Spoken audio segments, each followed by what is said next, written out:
ओम मंगलम भगवान विष्णु मंगलम गरुड़ध्वज मंगलम पुंडरीकाक्ष मंगलायतनो हरि।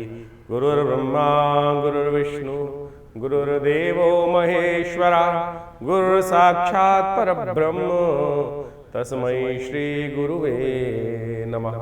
नमस्कार, स्वागत है आपका आचार्य वाणी में। मैं आचार्य डॉक्टर विक्रमादित्य आपके साथ हूँ। मेष राशि वालों के लिए जून का आरंभ काल ग्रह नक्षत्रों का कैसा योग बनाएगा वो आपको समझ लेना चाहिए। जून के आरंभ काल में ग्रह नक्षत्रों का जो परिवर्तन का योग बन रहा है इसका ज्येष्ठ के महीने में, तो वैसे तो परिवर्तन का विशेष योग ही है ज्येष्ठ का महीना। हर ग्रह परिवर्तन की तरफ चला गया है। केवल शनि महाराज अपनी राशि में हैं, लेकिन वो भी नक्षत्र परिवर्तन करने का योग बना रहे हैं। तो इस तरह से देखा जाए तो जेठ के महीने में समस्त ग्रह परिवर्तन का योग। सबसे बड़ा परिवर्तन यदि हम मेष राशि के हिसाब से बात करें तो आपकी राशि के स्वामी मंगल महाराज, जो पिछले काफ़ी लंबे समय से 6-7 महीनों से कहीं उठापटक में फंसे हुए थे, कभी उच्च कभी नीच के हो रहे थे, कहीं काफ़ी लंबे समय तक कमज़ोर क्षीणस अवस्था में रहे, अब वो फाइनली परिवर्तन करने की तरफ चले गए हैं और सूर्य की राशि में प्रवेश करेंगे। और इससे कहीं ना कहीं आपके उत्साह में, कहीं ना कहीं आपकी हिम्मत में परिवर्तन के योग बनेंगे। कई बार आपके समय लग रहा था ना कि काम करने में थोड़ा मन ऐसा होता था करें ना करें, कुछ लाभ होगा नहीं, थोड़ी सी उदासीनता जो थी अब वो छटने की तरफ जा रही है। इसके साथ साथ राहु का परिवर्तन भी हो चुका है, बृहस्पति का परिवर्तन भी हो चुका है, और ये सारे के सारे परिवर्तन आपके लिए बहुत विशेष चीज़ों को देने के योग बना रहे हैं। एक अच्छी बात यह है कि आगे बढ़ने के चांस जो है ना, कई बार जीवन में क्या होता है, जब आगे बढ़ने के चांस ना मिले तो व्यक्ति सोचता करें क्या। लेकिन एक बात मान लीजिए, आने वाले कुछ समय में आपका ग्राफ धीरे धीरे आगे बढ़ने के योग डेफिनेटली बनाएगा। गोचर तो कम से कम ये बात बता ही रहा है। तो मेष राशि वालों को हतोत्साहित नहीं होना चाहिए, और इस वक्त तो आपके मनोमस्तिष्क में पॉजिटिविटी बहुत बढ़िया होनी चाहिए। जितने पॉजिटिव रहोगे ना, उतना लाभ का रास्ता आपके लिए ग्रह नक्षत्र बनाते दिखाई दे रहे हैं। बुध भी परिवर्तन की तरफ जाएंगे और ये समस्त ग्रह अपने घर को बुध प्रवेश करेंगे। बस थोड़ा गुस्से को कंट्रोल रखते हुए कार्य करें, एकदम छोटी छोटी बातों में विस्फोटक ना हो, तो कहीं ना कहीं आपके लिए अच्छा हो सकता है। सबसे पहले बात कर लेते हैं 1 तारीख की। 1 जून की रविवार का अवसर, षष्ठी तिथि विद्यमान है, और षष्ठी तिथि के विद्यमान के साथ साथ जो ग्रहों का योगा योग आपके लिए बना हुआ है वो कहीं ना कहीं थोड़ा स्वास्थ्य के मामले में ध्यान रखते हुए कार्य करिएगा। थोड़ा अकेले पड़ने से मनो मस्तिष्क में थोड़ा नेगेटिविटी भाव उत्पन्न हो सकता है। कई बार लग सकता है कि अकेले कब तक चलते रहें, हार थोड़ी सी महसूस हो सकती है, मन कहीं ना कहीं थोड़ा सा परेशान हो सकता है, और वो मन की जो समस्या है ना, वो विशेष तौर पर हनुमान जी की आराधना से ठीक होगी। थोड़ा सा अपने अंदर विश्वास जगाएं, और हो सके तो सूर्य इस वक्त आपके लिए प्रबल शक्तिशाली बन के बैठे हैं। रविवार का अवसर है, हो सके तो भगवान सूर्य को जल अवश्य दें और भगवान को अर्घ्य दीजिए। विवेकानंद योगाश्रम में इस दिन हमने विशेष तौर पर नवग्रह शांति महायज्ञ गायत्री यज्ञ रखा हुआ है, और यदि आप इसमें सम्मिलित होंगे तो सूर्य और प्रबल हो जाएंगे, बढ़िया होंगे, और आपके लिए कल्याणकारी योग बना सकते हैं। रवि योग है, नए कार्य आरंभ करने के लिए दिन अच्छा दिखाई देता है। 2 तारीख की बात करें, सोमवार का अवसर, सप्तमी तिथि विद्यमान है। ग्रह परिवर्तन की सूचना दे रहे हैं, और ये परिवर्तन आपके लिए विजय का शंखनाद करता दिखाई दे रहा है।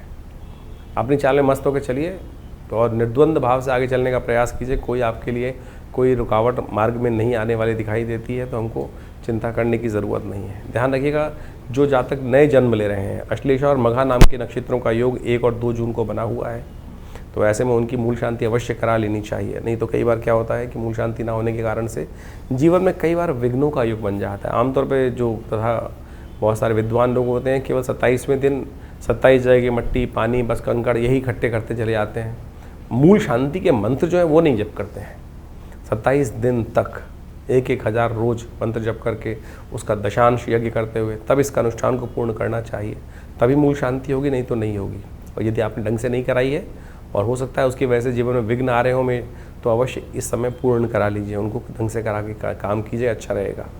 हर 27 दिन बाद ये नक्षत्र घूम के आते हैं, तो अवश्य ऐसा ध्यान करके कर लेंगे एक बार तो अच्छा रहेगा। 3 तारीख मंगलवार का अवसर, अष्टमी तिथि विद्यमान है, और अष्टमी तिथि बेहद खास है। इस बार अष्टमी तिथि और मंगल का योग पड़ रहा है, और चौथे बुढ़वा मंगल का योग, बड़ा मंगल का योग पड़ रहा है। साथ में माँ धूमावती की जयंती का योग भी पड़ रहा है, दुर्गा अष्टमी है। ग्रह नक्षत्र परिवर्तन की तरफ जा रहे हैं, इन सब का महत्व हम आपको बताते हैं। लेकिन समझें ग्रह नक्षत्र क्या कुछ कर रहे हैं आपके लिए। ग्रह नक्षत्र आपके लिए सही दिशा दे रहे हैं, बस केवल आपको चरई वेती वाला काम करना है कि चलते चलो रुको मत। जो रुक जाते हैं ना वो हार जाते हैं, और कहीं ना कहीं रुकावट में उनकी प्रोग्रेस बंद हो जाती है। इस वक्त ग्रह नक्षत्र ऐसे हैं आपके लिए, चलते रहोगे तो सफलता प्राप्त करते रहोगे, रुक जाओगे तो वहीं रुक जाएगा। तो इस बात को सिद्धांतिक तौर पर मान के कार्य आगे बढ़ाने का प्रयास कीजिए, अच्छा होगा। बुध महाराज इस दिन परिवर्तन की तरफ जा रहे हैं, मंगल के नक्षत्र में जा रहे हैं, यानी बहुत कुछ परिवर्तन होने की तरफ जा रहा है। तो ये आपके लिए कहीं ना कहीं पॉजिटिव दिखाई देता है, तो इसकी तरफ आगे बढ़े। हो सके तो कन्या पूजन अवश्य कर लें, अच्छा रहेगा। बुढ़वा मंगल का बहुत महत्व है, और बुढ़वा मंगल इस बार चौथा पड़ रहा है। इसका अद्भुत महत्व शास्त्र में धूमावती का जयंती जो है वो भी विशेष तौर पर समझ लीजिए क्या उसका महत्व शास्त्र में बताया गया है। लेकिन इस वक्त सबसे बड़ा योग जो बन रहा है वो आप भी समझ लें, चौथा बुढ़वा मंगल योग है। मंगल का ये ज्येष्ठ में जो मंगल पड़ते हैं वो सारे के सारे विशेष मंगल, बड़े मंगल माने जाते हैं। हनुमान जी ने सुंदर रूप से भगवान राम का दर्शन इस ज्येष्ठ के महीने में किया, और उन्होंने विशेष तौर पर हनुमान जी की सुंदर आराधना करने का योग बनता है। हमने विवेकानंद योगाश्रम में इन पाँचों इस बार ज्येष्ठ के महीने में 5 बुढ़वा मंगल पड़े, बड़े मंगल, तो हमने उन सब में सुंदर रूप से सुंदरकांड का पाठ रखा है, आप भी उसमें सम्मिलित हो सकते हैं। और साथ साथ आज धूम्रावती जी की जयंती भी है। जब जीवन में कष्ट समाप्त होने के योग बना ही ना रहे हों, ऐसे कई बार योग बन जाते हैं, जीवन में कष्ट ठीक हो ही नहीं पा रहे हैं किसी भी कारण से, तो ऐसे में कोशिश ये करें आप विशेष तौर पर ऐसे में भगवती धूम्रावती का ध्यान करने का प्रयास करें। भगवती धूम्रावती 10 महाविद्या के अंतर्गत, महाविद्या का अंतर्गत उनको स्थान दिया गया है। और जिस समय में जैसे बगलामुखी इत्यादि भगवती के स्वरूप हैं, ऐसे ही धूम्रावती भगवती समस्त ऐसे कष्टों जिनको जो सिर से ऊपर पानी जब निकल जाए तब इनके मंत्रों का प्रयोग करना चाहिए, और जिससे आपके दुसाध्य कार्य पूर्ण होने की तरफ जा सकें, चाहे मुकदमे के कार्य हों, चाहे वो संसारिक तौर पे कष्टों के कार्य हों। तो ये भगवती के वो स्वरूप हैं, इसमें इनका ध्यान करके पूजन कर लेने से, अनुष्ठान करने से वो समस्त सिद्धांतिक तौर पर कष्ट पूरे होने के योग बनते हैं। तो अभी आपने इस विशेष तिथि का महत्व समझा मेष राशि वालों। अब आप समझ लीजिए आगे क्या ग्रह गणना बता रही है आपको। 4 तारीख का दिन बुधवार का अवसर, 9वीं तिथि विद्यमान है, और इस दिन ग्रह नक्षत्रों के दृष्टिकोण से ग्रह थोड़े हल्के बनते दिखाई दे रहे हैं। ध्यान रखिएगा स्वास्थ्य के मामले में हल्की सी कुताही भारी पड़ सकती है। मौसम गर्म है तो इसलिए पानी थोड़ा देख दाख के पीजिए, कहीं ना कहीं सर्दी जुकाम नज़ला थोड़ा परेशान कर सकता है। हो सके तो शिव का ध्यान करें सुबह सुबह, भगवान शिव का महामृत्युंजय मंत्र जप करने, महेश नवमी है तो भगवान शिव का ध्यान करने से स्वास्थ्य का लाभ प्राप्त होगा। हो सके तो थोड़ा सा चावल का दान भी कर सकते हैं, वो आपके लिए श्रेष्ठ रहेगा। 5 तारीख का दिन, उस दिन विशेष तौर पर ग्रह नक्षत्रों के दृष्टिकोण से गंगा दशहरा है, और साथ साथ बटुक भैरव जयंती है। ये दोनों तिथियाँ बहुत विशेष हैं, इस कलिकाल में संपूर्ण मनोरथों को सिद्ध करने वाली हैं। एक तो पुण्य देने वाली है और दूसरा संकटों को हरने वाली है, उसका महत्व बताएंगे। लेकिन पहले समझ लीजिए कि मेष राशि वालों के लिए ग्रह नक्षत्र क्या योग बना रहे हैं। योग तो थोड़े हल्के दिखाई देते हैं, थोड़ा सा छोटी छोटी बातों पे कहीं मनोमस्तिष्क में नेगेटिविटी परेशान कर सकती है। और साथ में ध्यान रखिएगा थोड़ा सा स्वास्थ्य के मामले में अननेसेसरी खर्चे बढ़ने के योग दिखाई देते हैं। शत्रु पक्ष थोड़ा सा कहीं ना कहीं आपको परेशान करता दिखाई दे रहा है, तो इसमें मामले में थोड़ा ध्यान रखते हुए कार्य करना ही आपके लिए सबसे अच्छा है। ऐसे में गंगा दशहरा है और साथ साथ बटुक भैरव जयंती है। भगवान बटुक भैरव जी क्या है, समस्त आपत्तियों से रक्षा करने वाले हैं। मंत्र है उनका ओम ह्रीं बटुकाय आपद उद्धारणाय कुरु कुरु बटुकाय ह्रीं स्वाहा। इसका महत्व शास्त्र में जो बताया गया है वो हम आपको बताने जा रहे हैं, उसको समझ लीजिए। गंगा दशहरा और बटुक भैरव जयंती एक साथ पढ़ते हैं गंगा दशहरा वाले दिन, यानी जो विशेष तौर पर ज्येष्ठ मास के शुक्ल पक्ष की दशमी के दिन। शास्त्र में कहा जाता है दशम पापम हरति दशहरा, इसके महात्म को समझें, अद्भुत है। इन दिनों ग्रह नक्षत्रों के दृष्टिकोण से उपाय भी कुछ खास कर लेने चाहिए, तो ये उपाय जो हैं वो नोट कर लीजिए। देखिए इस दिन खासतौर पे गंगा दशहरे का योग बन रहा है, बटुक भैरव जयंती का योग बन रहा है। ये दोनों त्यौहार जो हैं बहुत इंपॉर्टेंट है, बहुत महत्वपूर्ण है, जो विशेष तौर पर दशमी के दिन पड़ते हैं। ज्येष्ठ मास की दशमी के दिन गंगा का अवतरण हुआ, और गंगा का अवतरण इस संसार के कल्याण के लिए महाराज भगीरथ ने, कहा जाता है कि अपनी 3 पीढ़ी तक भगीरथ का जो पीढ़ी थी वो भगवान की आराधना करते रहे। महाराज सगर के जो 60,000 पुत्रों को श्राप दे दिया गया था महर्षि कपिल के द्वारा, और जब कहा जाता है कि जब सत्ता आती है तो कोई भी व्यक्ति जो है वो मदमस्त हो जाता है। तो इंद्र ने एक चाल चली, महाराज सगर ने यज्ञ इत्यादि रखा था, बहुत बड़ा अश्वमेध यज्ञ रखा था, और अश्वमेध यज्ञ के अंतर्गत विभिन्न प्रकार से अपने उस राज्य को सुव्यवस्थित करने के लिए, समृद्धि की पराकाष्ठा प्राप्त करने के लिए महाराज सगर ने अश्वमेध यज्ञ रखा। 100 यज्ञ रखे गए, और अंत में उस संपूर्ण संसार में विजय प्राप्त करने के निमित्त धर्मयुक्त ध्वजा फहराने के निमित्त घोड़ा छोड़ा जाता था। वो घोड़ा जहाँ जहाँ जाता था वो राज्य समस्त थे वो राजा का आधिपत्य स्वीकार करते थे। तो कहा जाता था कि वो जो घोड़ा पकड़ लेता था उसके साथ युद्ध होता था। तो वो जो घोड़ा था, इंद्र ने क्या किया, उसको चुराकर उस घोड़े को महाराज जहाँ पर कपिल मुनि विश्राम कर रहे थे, कपिल मुनि साधना कर रहे थे, वहाँ ले जाके बांध दिया। महाराज सगर के पुत्र जगह जगह घूमते घूमते वो ढूंढते ढूंढते घोड़े को पहुँचे और महाराज कपिल जहाँ पर साधना रत थे वहीं जाके बांध दिया। जब सत्ता में मदमस्त थे, इतना बड़ा यज्ञ चल रहा था और महाराज सगर से बड़ा प्रतापी राजा कौन था उस वक्त? उनके पुत्र, 60,000 पुत्र वहाँ पहुँचे। तो उन्होंने महाराज कपिल मुनि को पहचाना नहीं, उपहास कर दिया कि अरे साधना करने बैठ गए हो, वट समान हो गए हो और ये चोरी करने का कार्य करते हो। शांत झील में पत्थर मारने का प्रयास कर रहे थे। कपिल मुनि की साधना किसी प्रकार से टूटी और उन्होंने क्रोधवश उन जैसे ही सगर पुत्रों को, अहंकारी सगर पुत्रों को देखा, उन सबको भस्म कर दिया। उस तप, जो योग तप के बल से वो सब के सब भस्म हो गए वहाँ पर। महाराज सगर को जब ये पता चला तो उन्होंने बहुत प्रयास किया, लेकिन जब जो कार्य हो चुका था, लेकिन अब उनकी मुक्ति का मार्ग ज़रूर चाहिए था। उनकी मुक्ति हो सकती थी गंगा जल से ही, गंगा के पदार्पण से ही। तो उनकी समस्त पीढ़ियाँ लगातार 3 पीढ़ी तक उनकी पीढ़ियाँ माँ भगवती गंगा को प्रसन्न करने का कार्य करती रहीं। और जब माँ गंगा का प्राकट्य भगवान के सुंदर श्री चरणों से निकली हुई, भगवान की जो कहा जाता है कि गंगा की उत्पत्ति कथा भी बड़ी विचित्र है, वो समझ लेनी चाहिए। कथा कितनी सुंदर रूप से भाव से शास्त्रों में बताई गई है। वामन अवतार के समय में जब भगवान ने 3 पग में समस्त भूमि को नाप लिया था, तो जब भगवान विष्णु का वो पग जो था वो ब्रह्मलोक पहुंचा था, तो तब ऋषि साक्षात ब्रह्मदेव ने उन चरणों को धोने के बाद अपने कमंडल में जो जल रख लिया था वही गंगा थी, वही गंगा बनी। और जब महाराज भगीरथ ने भगवान को प्रसन्न किया ब्रह्मा को, तो भगवान ब्रह्मा ने उस कमंडल जल से वो जल जो था वहीं से गंगा जी को भगीरथ को दिया। लेकिन समस्या ये थी कि वो वेग जो था वो कौन स्वीकार करता? उस धरा पर जब वेग पड़ता तो पृथ्वी फट जाती। तो भगवान शंकर की साधना करके भगवान शंकर को प्रसन्न किया गया कि भगवान शंकर ने अपनी जटाओं में उस गंगा जी को समाया और उसके बाद वहाँ से गंगोत्री से निकलकर जैसे जैसे वो आगे चलती हैं, तो ये गंगा के पदार्पण की सुंदर कथा है। कहा जाता है दशम पापम हरति दशहरा। संसार में जो 10 प्रकार के पाप हो सकते हैं, उन सबसे निवृत्ति जो हो सकती है वो केवल एक बार उस गंगा जल में स्नान कर लेने मात्र से ही हो जाती है। तो इस दिन विशेष तौर पे अवश्य माँ गंगा के जल में स्नान करना चाहिए। गंगा जल का दान करने का भी महत्व अद्भुत बताया गया है। तो ये सब चीज़ें अवश्य करने का प्रयास करें, माँ गंगा की सुंदर आरती करें और समस्त पाप नाशिनी गंगा का सुंदर स्तवन करें, कल्याण का मार्ग प्रशस्त होता है। उसके साथ साथ बटुक भैरव जयंती भी है इस दिन। बटुक भैरव जयंती बड़ी एक ऐसा स्वरूप है भगवान शंकर का जो सशरीर उत्पन्न हुए। कहा जाता है कि एक ब्राह्मण थे, ये कथा भी बड़ी सुनने लायक है, इसको समझना चाहिए। और कहा जाता है कि एक ब्राह्मण थे, काशी के अंदर रहते थे, उनको संतान नहीं थी। भगवान से आशीर्वाद प्राप्त करने के कारण से सशरीर, पूरे शरीर के साथ शिवलिंग से प्रकट हुए भगवान बटुक भैरव। और ये 8 साल के बच्चे के स्वरूप में है। इनका मंत्र है ओम ह्रीं बटुकाय आपत उद्धारणाय कुरु कुरु बटुकाय ह्रीं स्वाहा। समस्त आपत्तियों से रक्षा करने वाले, कैसे भी तांत्रिक प्रयोग हों, कैसे भी जीवन के कष्ट हों, कोई भी किसी ने नज़र लगा दी, कुछ लगा दी, तो यदि उन भगवान का और बटुक भैरव जी के इस मंत्र का जप कर लिया जाए, और उनके भी एक विधि है।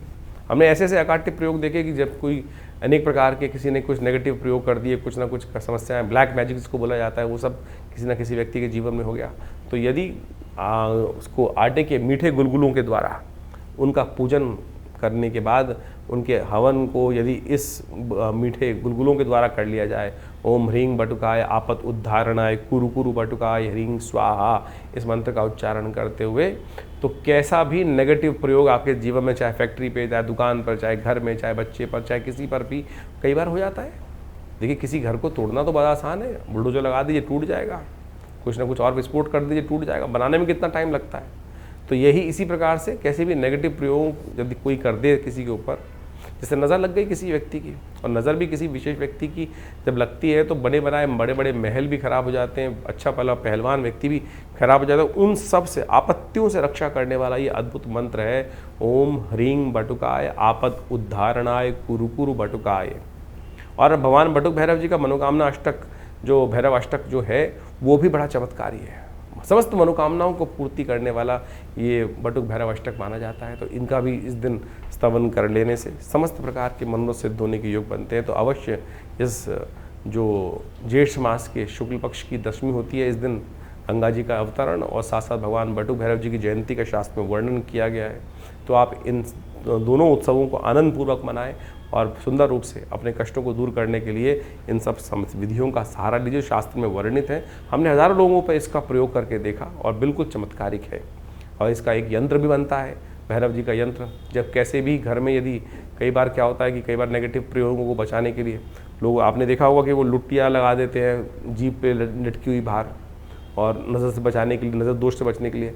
लेकिन शास्त्र विधि के अनुसार सबसे श्रेष्ठ रहेगा जो बटुक भैरव यंत्र की स्थापना यदि घर के बाहर, फैक्ट्री के बाहर, दुकान के बाहर या व्यावसायिक स्थल के बाहर या आपके घर के अंदर रख दिया जाए, तो क्या होता है, कैसे भी नेगेटिव प्रयोग जो हों, जो भी तांत्रिक प्रयोग हैं, गलत प्रयोग हों, उन सब से रक्षा करने के लिए ये भैरव जी के मंत्र से सिद्ध करा हुआ जो यंत्र है वो अद्भुत रूप से कार्य करता है। तो आपको उसका सानिध्य लेकर रखना चाहिए। वो बहुत सुंदर योग देता है, कष्टों को दूर करने का योग बनाता है। तो मेष राशि वालों, गंगा दशहरे के बारे में आपने समझा।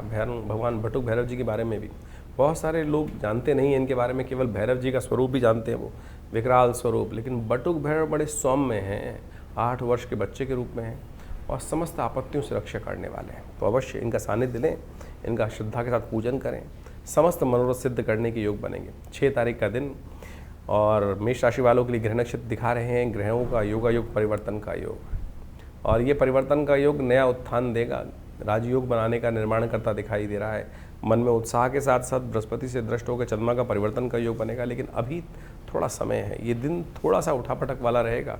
ध्यान रखें, उसको ठीक करने के लिए भगवान विष्णु का स्तवन करें, हो सके तो व्रत रखें। निर्जला एकादशी भीमसेन ने भी रखी थी, और भीमसेन जैसा ताकतवर बड़ा भारी शरीर वाला व्यक्ति निर्जला एकादशी का व्रत व्यास जी के कहने पर उन्होंने रखा।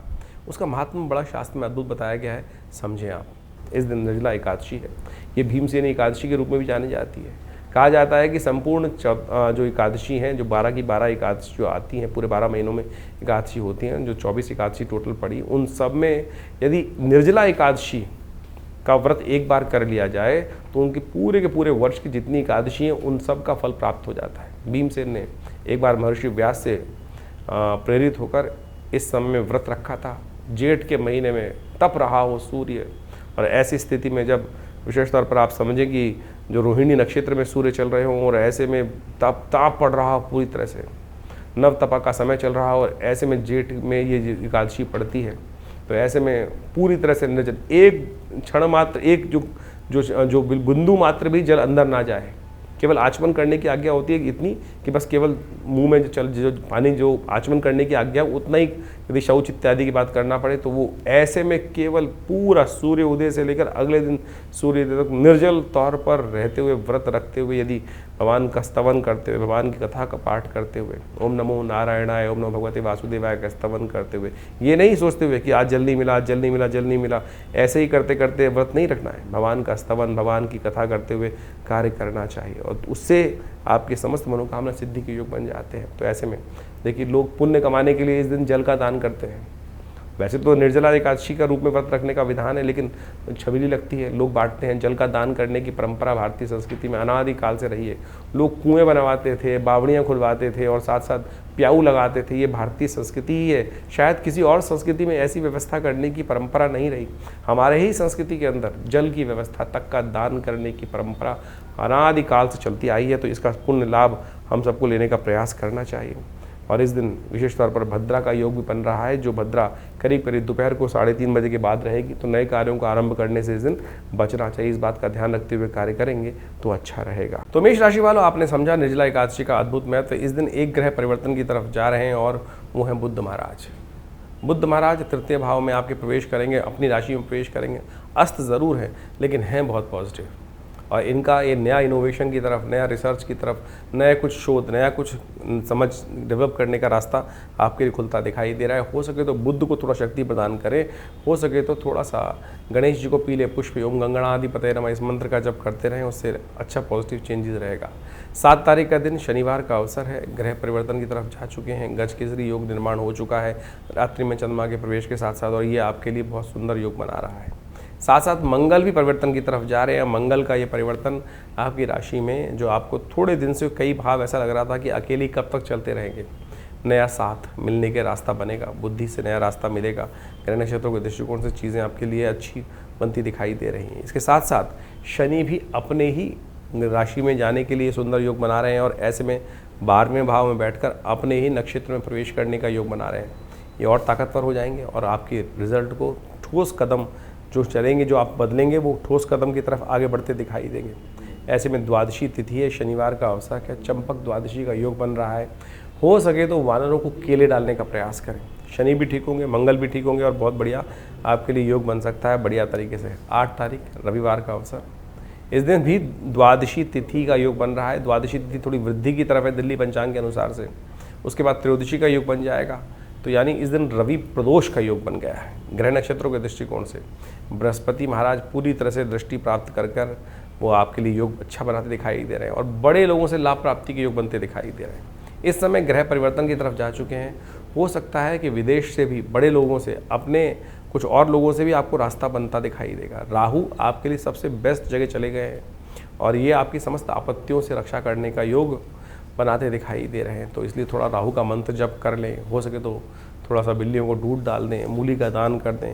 ये सब उपाय लगातार आप करेंगे तो आपके लिए बहुत अच्छा योग बनता दिखाई देगा। इस दिन रवि प्रदोष है। शाम के समय भगवान शिव का विशेष तौर पर गंगा जल के द्वारा अभिषेक करने का प्रयास करें, आपके बहुत अच्छे योग बनेंगे, लाभ के योग बनेंगे। रविवार के दिन एक और परिवर्तन हो रहा है। सुबह सुबह सूर्य जो है रोहिणी की नक्षत्र से निकलकर मृगशिरा नक्षत्र में प्रवेश करेंगे। नवतपा, जिस प्रकार से सूर्य रोहिणी नक्षत्र में आते हैं तो भयंकर तपते हैं, अब उसमें कहीं ना कहीं परिवर्तन का योग बन रहा है। मंगल के नक्षत्र मृगशिरा नक्षत्र में सुबह 7 बजे के आसपास प्रवेश कर लेंगे, तो धीरे धीरे सूर्य का ताप भी कम होने के योग बनते दिखाई देंगे। 9 तारीख सोमवार का अवसर, त्रयोदशी तिथि उदया तिथि के रूप में विद्यमान है। चंद्रमा परिवर्तन की तरफ जा रहे हैं, साथ साथ बुध राहु के नक्षत्र में प्रवेश कर रहे हैं। सर्वार्थ सिद्ध योग का निर्माण हो रहा है। ओवरऑल मिलाकर आपके लिए दिन अच्छा दिखाई देता है। नो डाउट चंद्रमा थोड़े से कमज़ोर जरूर हैं, लेकिन वो दृष्टि प्राप्त करवा रहे हैं मंगल से, वो आपके लिए अच्छा रहेगा। लेकिन फिर भी मन थोड़ा सा कई छोटी छोटी बातों में कहीं ना कहीं परेशान होता दिखाई दे रहा है, तो ऐसे में थोड़ा उपाय करने का आप प्रयास करेंगे तो अच्छा रहेगा। थोड़ा सा हो सके तो दूध का दान करने का प्रयास करें। ये दूध का दान, खीर का दान, दूध के द्वारा भगवान शिव का अभिषेक, ये सब करने से कहीं ना कहीं चंद्रमा को शक्ति मिलेगी और मनोमस्तिष्क में पॉजिटिविटी उदय होने के योग बनेंगे। 10 तारीख मंगलवार का दिन चतुर्दशी तिथि है, और ऐसे में अंतिम बुढ़वा मंगल का योग बन रहा है। ग्रह नक्षत्रों के दृष्टिकोण से थोड़ी सी ताकत की ज़रूरत है, और ऐसे में सब कुछ डिपेंड करता है मंगल के ऊपर। और अंतिम बुढ़वा में इस बार जेठ के महीने में 5 मंगलवार का योग बना, 5 बुधवार का भी योग बना। एक तरह से 5 मंगलवार अनिष्टकारी हैं, 5 बुधवार श्रेष्ठ हैं। तो ये कहीं ना कहीं समृद्धि की तरफ ले जाते हैं, लेकिन 5 मंगल कहीं ना कहीं कष्ट भी देते हैं। तो आपने पूरी तरह से पूरे विश्व में देखा होगा कि कहीं ना कहीं जहाँ झगड़े हुए वहीं कहीं ना कहीं समृद्धि का योग भी बना।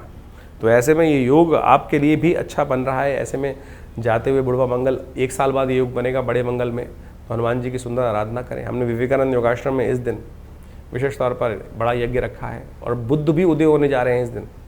बुद्ध का उदय होना बहुत शक्ति संपन्न होकर आपके लिए लाभ का रास्ता प्रशस्त करता दिखाई दे रहा है। विचारों में नई शक्ति आती दिखाई दे रही है, तो उसका लाभ लें। हनुमान जी को थोड़ा प्रसन्न करें। हमने विवेकानंद योगाश्रम में अंतिम बुढ़वा मंगल पर हनुमान जी का यज्ञ और साथ में सुंदरकांड का पाठ रखा है। आप इसमें श्रद्धा के साथ भाग लें। नहीं ले पा रहे हैं तो कम से कम अपने नाम से उस घर में, या तो घर में पाठ करें, नहीं करा सकते तो आश्रम पर भी उसकी व्यवस्था है, जुड़ेंगे तो लाभ ही होगा। जो ज्योतिष का ग्रह योग आपने अभी समझा, किस प्रकार से ज्येष्ठ के अंतिम भाग में, ज्येष्ठ मास के अंतिम भाग में जो ग्रहों का योग बन रहा है, विभिन्न परिवर्तन के योग बने इस ज्येष्ठ के मास में। यानी अगर ज्योतिष के दृष्टिकोण से आप देखें कि शनि को छोड़कर बाकी समस्त ग्रह अपनी अपनी राशि से परिवर्तन का योग इस ज्येष्ठ के महीने में बना चुके हैं, और इन सब का प्रभाव आपकी जन्मपत्री के अनुसार से आपके जीवन पर गोचर का प्रभाव अवश्य हो रहा होगा। और उस प्रभाव को यदि समझा सकता है, कोई समझ सकता है, तो ज्योतिष की गणना के द्वारा ही समझा जा सकता है। इस समय की चाल को समझना ही सबसे बड़ा महत्वपूर्ण है। देखिए, ये वैज्ञानिक युग है, इसके अंदर कुछ भी हम जो भी कार्य करते हैं उसको एनालाइज कर लें, समझ लें क्या कुछ प्रभाव कर रहे हैं, क्या करने से क्या प्रभाव उत्पन्न होगा, उसको अच्छे से एनालाइज किया जा सकता है। आधुनिक विज्ञान ने यही समझाने का प्रयास किया, और ज्योतिष विज्ञान भी आधुनिक विज्ञान के साथ साथ उन दैविक योगों को आपके मत में, आपकी मति में, आपकी बुद्धि में डालने का प्रयास करता आया है कि क्या ग्रहों का प्रभाव किस प्रकार से आगे आने वाले समय में होने वाला है। और उसको समझकर जो बुद्धिमान व्यक्ति उसका लाभ उठाने का प्रयास करते हैं वो जीवन में सफलता को प्राप्त कर लेते हैं। भ्रांति करने वाले, अनेक प्रकार से कटाक्ष करने वाले इस संसार में सदा हैं, सदा रहेंगे ही। कई लोगों की भ्रांति हर क्षेत्र में होती है। वैज्ञानिक तरक्की हो रही है तो क्यों हो रही है, उसका क्या लाभ है, क्यों करनी है, किस प्रकार से करनी है। गाड़ी आई तो क्यों आई, विमान बने तो क्यों बने, दवाइयाँ बनी तो क्यों बनी, किस प्रकार के कटाक्ष लोग करते रहेंगे। जिन्होंने कहा कहना है, कुछ ना कुछ कटाक्ष निकालना है, कुतर्क करना है, वो करते रहेंगे। बुद्धिमान व्यक्ति उन कुतर्कों पे ध्यान नहीं देते और अपनी आगे गति बढ़ाने के लिए जीवन में हर प्रकार से सद्मार्गों पर चलने का यथाउचित भाव से प्रयास करते हैं। ज्योतिष का मत अनादिकाल से भारतीय संस्कृति में रहा है और वो प्रत्यक्ष रूप से बिल्कुल सही है। उसका प्रभाव समझने के लिए बहुत चीज़ों को समझना चाहिए, और ज्योतिष के आचार्यों ने अनादिकाल से इस सुंदर व्यवस्था को, विज्ञान को जिस प्रकार से बनाया है, उसके जो गणित के भाग हैं वो आज भी बिल्कुल जो सटीक गणनाओं के अनुसार से निकलते हैं। सोचें कि अनादिकाल में जिस प्रकार से हमारे ऋषि मुनियों ने केवल गणित के सूत्रों को लगाकर उन व्यवस्थाओं को, आकाशीय मंडल में घटने वाले उस योग को उन गणित की गणनाओं के माध्यम से जो कागजों पे उतारा, वो बिल्कुल आज भी प्रत्यक्ष रूप से 100% सत्य निकलता है। इसको भी आपको आश्चर्य के तौर पे स्वीकार करना चाहिए। तो फिर कैसे विज्ञान नहीं है। तो तथाकथित तौर पर बहुत सारे लोग अनेक प्रकार से आपके मनोमस्तिष्क में विडंबनाएं उत्पन्न करने का प्रयास करेंगे। बुद्धिमान व्यक्ति अपने जीवन को सही राह पर डालने के लिए इस विज्ञान का लाभ लें, और उससे कई बार ऐसी समस्या हो जाती है कि हम कई प्रकार से भ्रांति में फंस जाते हैं। अब ज्योतिष के अंदर एक कारण जानने का रास्ता बचा है कि जीवन में घटना क्यों घट रही है। ज्योतिष के अंदर जो योगायोग है उसको कर्म के द्वारा बदला जा सकता है। कि सैद्धांतिक तौर पे मान लीजिए आपकी जन्मपत्री में कई बार क्या होता है कि किसी कुंडली में बहुत अच्छे योग हैं, किसी कुंडली में बहुत खराब योग हैं, लेकिन फिर भी वो अच्छे योग कार्य नहीं कर रहे हैं, और जो खराब योग हैं उनका प्रभाव जीवन में ना चाहते हुए भी हो रहा है। कारण क्या है? कारण है कर्म, सही दिशा में किया गया कर्म। यदि देखिए आपकी जन्मपत्री जो है वो पूर्व अर्जित कर्मों के अनुसार का कर्मों का लेखा जोखा है। जैसे आपने एक वर्ष में कार्य किया, उसके अंत में एक बैलेंस शीट बनाई, और उस बैलेंस शीट के अनुसार से जो भी आपका लेखा जोखा कार्य किया गया उसका पूरा प्रभाव वहाँ दिखाई दे जाता है। बुद्धिमान सीए जो होंगे, ऑडिटर होंगे, उसको देख के समझ जाएंगे कि इस व्यक्ति ने किस प्रकार का, इस कंपनी ने कैसा कार्य किया है, और आगे आने वाले में कंपनी किस प्रकार का कार्य करने के लिए रास्ता अपना सकती है। लेकिन यदि आने वाले समय में उस कंपनी ने, उस व्यक्ति ने कार्य ही नहीं किया, कर्म ही नहीं किया, सोया रहा या नुकसान के सौदे कर लिए, तो फिर क्या उसकी बैलेंस शीट, पूर्व की बैलेंस शीट जो है उसके ऊपर कोई चीज़ें इस प्रकार से दायित्व डाल सकते हैं। तो वही प्रभाव आपकी जन्मपत्री का है कि आपकी जन्मपत्री जो जन्मकालीन समय में बनकर आई है वो पूर्व अर्जित कर्मों का लेखा जोखा लेके आई है। जिस दिन से आपका जन्म हुआ उस दिन से आपके ग्रह योगों के साथ साथ आपका कर्म जुड़ जाता है। आप कर्म किस दिशा में कर रहे हैं। यदि सदकर्म कर रहे हैं तो वो पुण्यों का भाव से आपके शुभ कर्म जो है वो आगे आकर आपके जीवन में सुख का पदार्पण कर देंगे। और यदि शुभ कर्म नहीं कर रहे हो, अशुभ कर रहे हो जन्म के बाद से, तो समझ लो फिर वो जो पाप प्रवृत्ति व्यक्ति की है वो कहीं ना कहीं कष्ट देने के योग बना लेती है। तो सैद्धांतिक तौर पे हम इस सिद्धांत को समझाने का प्रयास कर रहे हैं कि जो लोग समझते हैं कि डेस्टिनी डिफाइंड है, ऐसा नहीं है। चेंज कर सकते हैं आप अपने कर्मानुसार। तो ज्योतिष का ये प्रत्यक्ष प्रभाव, कई लोग सरेंडर कर देते हैं कि अगर मेरी कुंडली में दरिद्र योग है तो मैं दरिद्र ही रहूँगा। ऐसा नहीं है भाई। दरिद्र योग है तो उसको परिवर्तन कर कर आप उसको शुभ योग बना सकते हो। और अगर राजयोग है और आप कर्म नहीं करोगे, सोए रहोगे, शुभ उसका लाभ लेने का प्रयास नहीं करोगे, अशुभ कर्म करते रहोगे, तो फिर वो राजयोग सब समाप्त भी हो जाएगा। शुभ योग, धन का योग समाप्त भी हो जाएगा, छन्नी भी बन जाएगा। तो ये आपको सही रूप से समझ लेना चाहिए कि ये सब कर्म का खेल है और कर्म के साथ आपका हर चीज़ जुड़ा हुआ है। शास्त्र में कहा गया ना, अवश्यमेव भोक्तव्यम कृतम कर्म शुभाशुभम। तो इसको हमें सत्य रूप से समझ लेना चाहिए और अनेक प्रकार से रास्तों को समझाने के लिए शास्त्र में विभिन्न विभिन्न प्रकार के माध्यमों से उन सब सिद्धांतों को समझाया जाता है। और हम समझें कई बार कुंडली के अंदर बड़े प्रकार के दरिद्र योग बने हुए हैं, केमुद्रम योग हैं। लोग चाहते हैं, बड़ी विचित्र स्थिति है कि ज्योतिषी के पास आके लोग किसी भी विज्ञान पे जाते हैं, चमत्कार की बात करते हैं कि चमत्कार कर दीजिए बस कुछ। अरे भाई, चमत्कार नाम की चीज़ इस संसार में कुछ नहीं होती है। अगर आप चमत्कार ज़्यादा बात करोगे तो बहुत सारे लोग हर शाख पे इतने शातिर लोग बैठे हैं, वो कहीं ना कहीं आपको कष्ट में डालने के योग बना देंगे। तो इसलिए सबसे पहले अपने मस्तिष्क से, अपने विचारों से इस बात को हटा दीजिए कि चमत्कार कोई कर सकता है। सैद्धांतिक तौर पे कार्य किया जा सकता है, सैद्धांतिक तौर पे आपको कार्य समझा सकता है।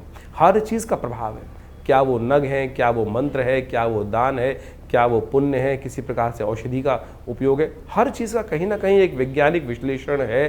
सैद्धांतिक तौर पे उसको समझा जा सकता है कि कैसे कार्य किया।